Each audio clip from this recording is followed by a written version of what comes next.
There, YouTube certainly did nuke the stream. They've been censoring us for a while, but if we can maybe close out the last bit of this. Agent X, I mean, not to interrupt you, but Nah, you're not live anymore, bro. I guess you're live. Dude, you're live on a new link, bro. They totally nuked the stream. Well, anyways, what I was saying is that this is maybe it's better if we get into it. It's better if we stream tomorrow and get into it tomorrow and have a full discussion. That way we can pull up the evidence and do everything we need to do to really make the case that this is a prosecution that's really tilted against Donald Trump.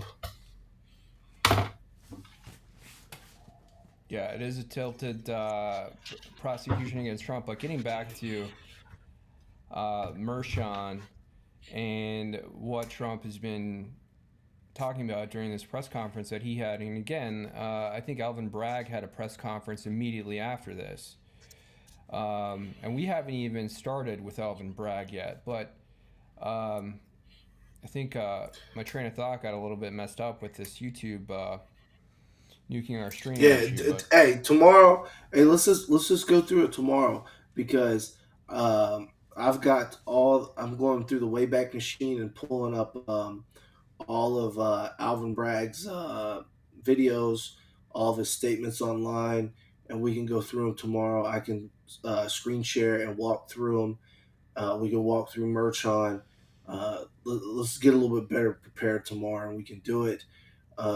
It's funny, Ellie Honig, that big honking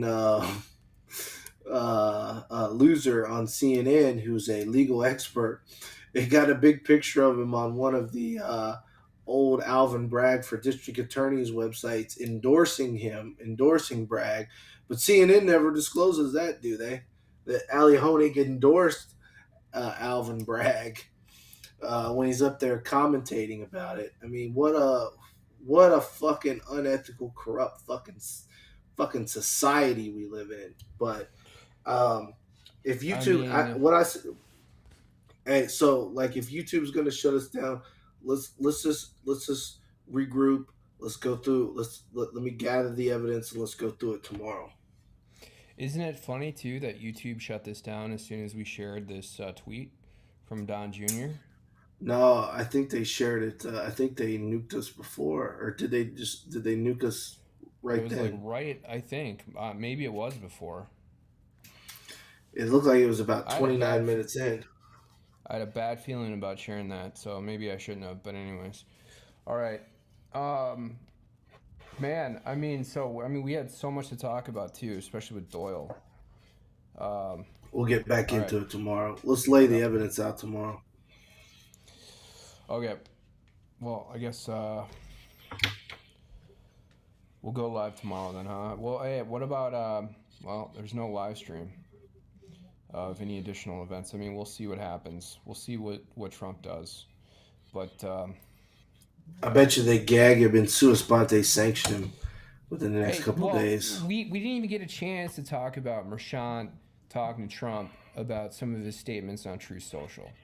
And apparently Mershant is Well, he warning he Trump. tried to he tried to come down. They tried to make it appear like he was directing it at both sides and telling instructed the witnesses for the defense to tap it down too.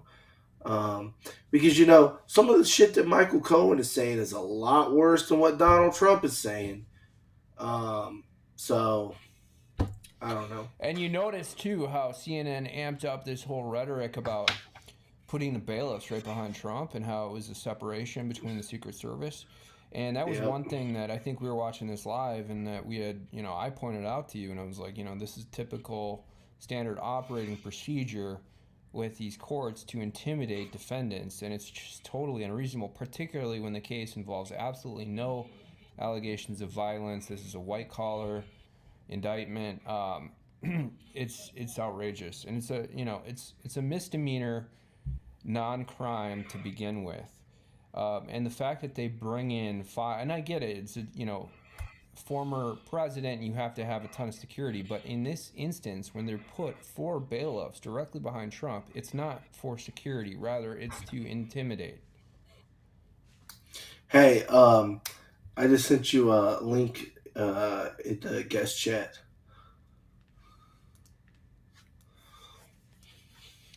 Pulling it up. Dude, this was a pretty sick burn on Trump, I gotta admit, man.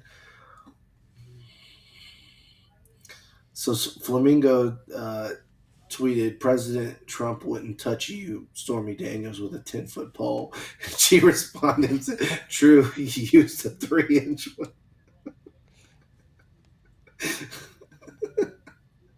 I know, that was just like a week ago, too. Wow. That's a fucking good one, right? She's prepared. That's a good. And then somebody underneath it said, so he threw a hot dog down your hallway? And she responded, scroll down. Scroll down.